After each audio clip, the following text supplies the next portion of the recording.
Perlu nggak sih beli followers untuk akun Instagram yang nanti dibuat jualan? Selengkapnya saya akan bahas di video ini.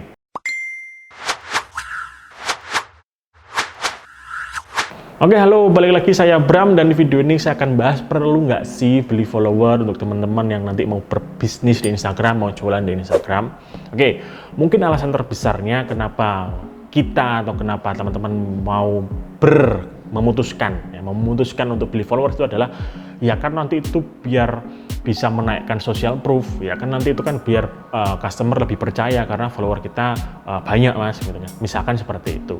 Tapi dibalik itu semua, kamu itu menyakiti atau kamu merusak sebuah algoritma di Instagram.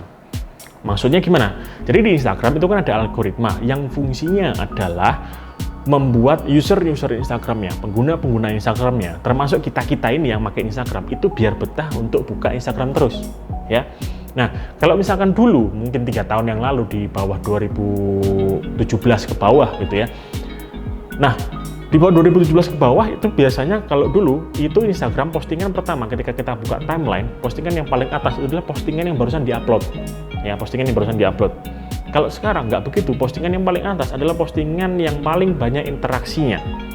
Artinya gitu kita dapat bahwa ketika kita buat postingan di Instagram, walaupun postingannya sudah kemarin dan postingan itu rame, like dan komennya, itu akan masuk di timeline follower kita yang paling atas. Tujuannya gitu kan, ya kan? Tujuannya kan itu supaya postingan-postingan kita bisa dibaca oleh ya sebagian besar follower kita. Oke, nah di Instagram juga itu ada yang namanya engagement rate. Jadi engagement rate ini adalah sebuah indikator biar bisa mengukur besar kecilnya suatu interaksi di akun Instagram. Nah, terus gimana mas cara ngitung engagement rate ini? Cara ngitungnya adalah dijumlahkan. Jadi total like, total komen ya dibagi jumlah postingan di Instagram dan dibagi jumlah follower, atau saya juga lupa, nanti saya taruh di sini rumusnya ya, cara menghitung engagement rate manual ya. Nah, seperti itu cara ngitungnya. Lalu berapa rata-rata jumlah engagement rate yang optimal? Nah, jumlah engagement rate yang bagus itu apabila berada di atas rata-rata total engagement rate per kategori follower. Nah, di Instagram itu ada kategori followernya. Misalkan follower di bawah 5.000 follower. Artinya biasanya yang saya dapat ya, itu engagement rate-nya sekitar 7% sampai 7,5%. Kalau followermu di antara 5.000 sampai 10.000 follower, itu engagement rate-nya sekitar 5 sampai 5,5%. Biasanya segitu.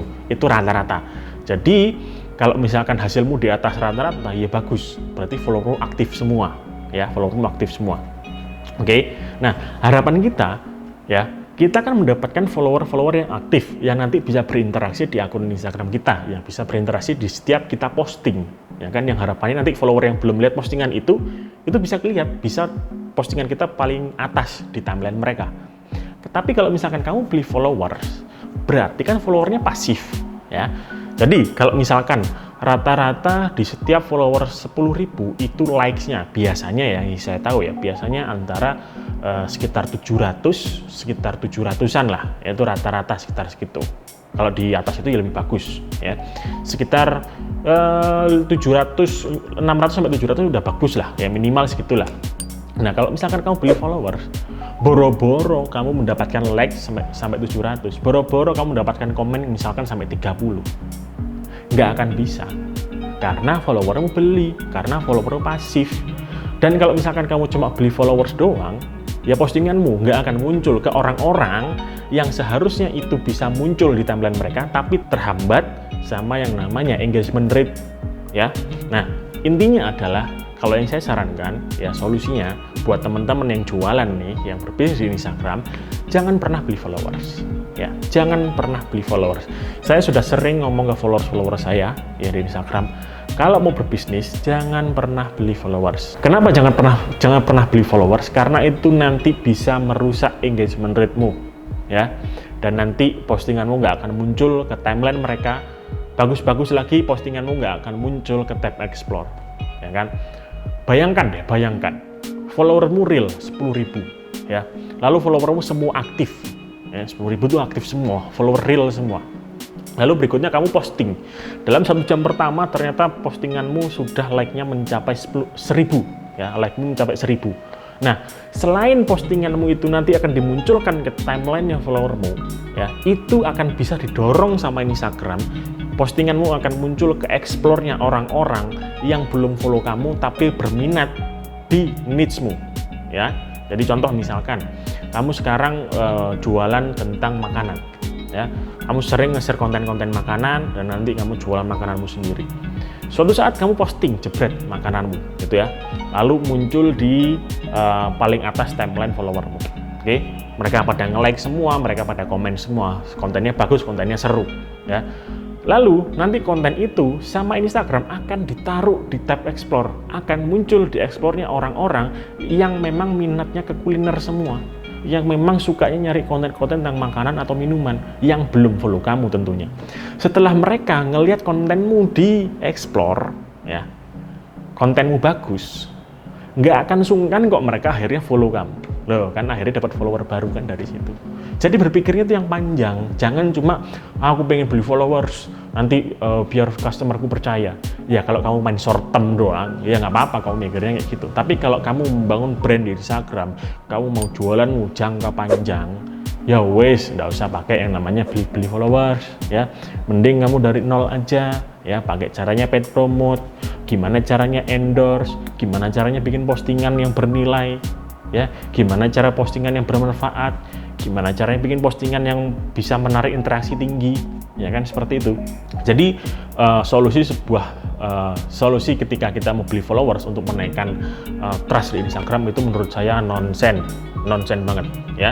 Jadi jangan dipakai seperti itu, mending dari nol aja. Nah, kalau misalkan kamu kebingungan, ya, gimana sih caranya membangun akun Instagram dari nol, ya, mungkin kamu susah gimana cara paid promote-nya yang bener gimana cara endorse-nya yang bener gimana cara bikin konten yang bagus gimana, gampang. Dan klik link di deskripsi di bawah, itu sudah saya sediakan link untuk menuju ke kelas online saya yaitu optimasi-marketing.id. Belajar cara saya membangun akun Instagram dari 0 sampai 10.000 follower pertama itu dalam 3 bulan pertama dan bisa monetize akun Instagrammu dan kamu bisa jualan di akun Instagrammu. Oke, silahkan klik link di bawah ya, di deskripsi, linknya saya sediakan di sana. Oke, jadi intinya jangan pernah beli followers, ya, mending bangun akun dari nol. Karena apa? Karena ketika kamu proses dari nol sampai kamu menuju misalkan 10.000 follower, prosesnya itu yang melegakan, prosesnya itu loh yang enak, ya. Oke, gitu aja video kali ini. Terima kasih sudah menonton. Jangan lupa untuk klik like, ya, lalu komen apa pendapatmu, dan juga subscribe channel ini supaya bisa memberi video-video baru tentang bagaimana berjualan di internet, bagaimana make money from internet. Oke, terima kasih. Sampai jumpa di video berikutnya.